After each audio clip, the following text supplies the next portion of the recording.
Back in Accra and in Parliament, the minority says Health Minister and Information Minister Kojo Nkrumah and some persons and institutions must be stripped of the national honours conferred to them by President Akufo-Addo yesterday. The Health Minister Menu was found by a committee of Parliament to have overpriced the cost of vaccines during the height of COVID-19, while the Information Ministry was cited in the Auditor General's audit of COVID-19 funds of paying undeserving allowances to officials. According to the minority spokesperson on health, Kwapnat Mintakando, these persons are undeserving of the awards. Parliamentary correspondent Kwekwa Sante has joined us with more. Kwekwa Sante, which other institutions did the minority mention?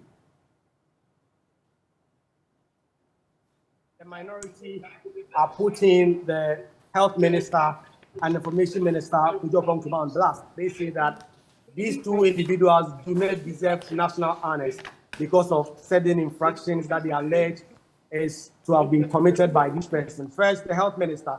We know that at the height of COVID-19, government decided to purchase some vaccines from Russia, the Sputnik V vaccines. There were some irregularities that were alleged by the minority. Invariably, a parliamentary committee investigated the matter and found the minister to have done a few things that he thought were wrong. First, they said the minister, in terms of the pricing, overpriced it by more than $10 million. Indeed, the minority have been at the toes of the health minister for some time now. They filed a censure motion against him. He has not been moved and debated in Parliament. That is still outstanding. When it comes to Kojo Nkrumah, the recent COVID-19 audit that was done by the Auditor General revealed that some amounts of money, some allowances were paid to officials at the Information Ministry as COVID-19 allowances and what have you. The audit said that those allowances were not deserved, they did not go through the proper procedures to be paid. And there was a recommendation that those amounts of money should be taken back by the state. It is on these grounds and others that the minority say that these two individuals do not deserve these national honours and must be stripped off. You asked me about other institutions they've been mentioning. They've been talking about Dr. Isiasa, who is a presidential advisor on health. They say that he also has not offered any advice to the president deserving of such national honours. And they've also been speaking about Frontiers Healthcare, Frontiers, which is the institution that have been undertaking COVID-19 tests at the airport. At the height of COVID-19, there were those who said that it was exploitative, it was corrupt, and even JoyNews, some questions that we've sent to the Ghana Airport Company Limited, RTI request to get the full details of the contract have not been released. And so the minority say that that whole deal is shrouded in secrecy, in some corruption, and they want some action to be taken on that.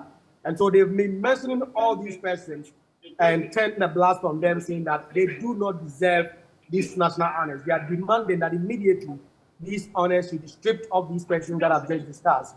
They say that they are not in principle against national honors, but in terms of these national honors, it appears that people who deserve it and people who do not deserve it have been commingled and been giving awards at the same time.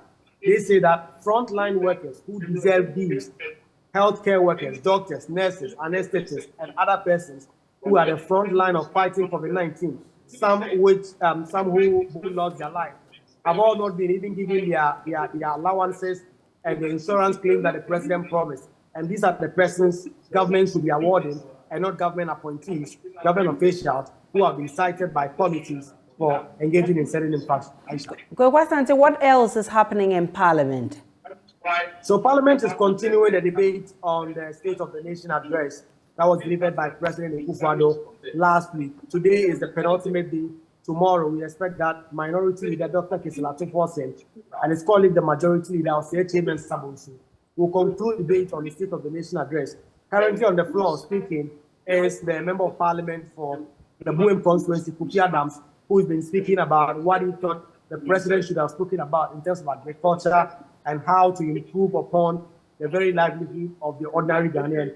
He is speaking on the floor right now. But just also gone by, a group of workers who used to work for Cocoa Board have just petitioned Parliament. They say that they were dismissed unfairly in 1992. They actually went to court and got a judgment against Cocoa Board for them to effect some payments. They say that most of them were only paid 498 Ghana cedis, less than 500 cedis.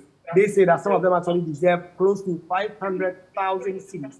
And so that 498 fees that was paid by Kukubon is woefully inadequate. They sent a petition to the Speaker of Parliament today to investigate. It has been received by members on both sides of the House, and they are promising that they are going to work on it. So it's a part day, right after the State of the Nation address. There are some questions for the Attorney General and also the Minister of Officials.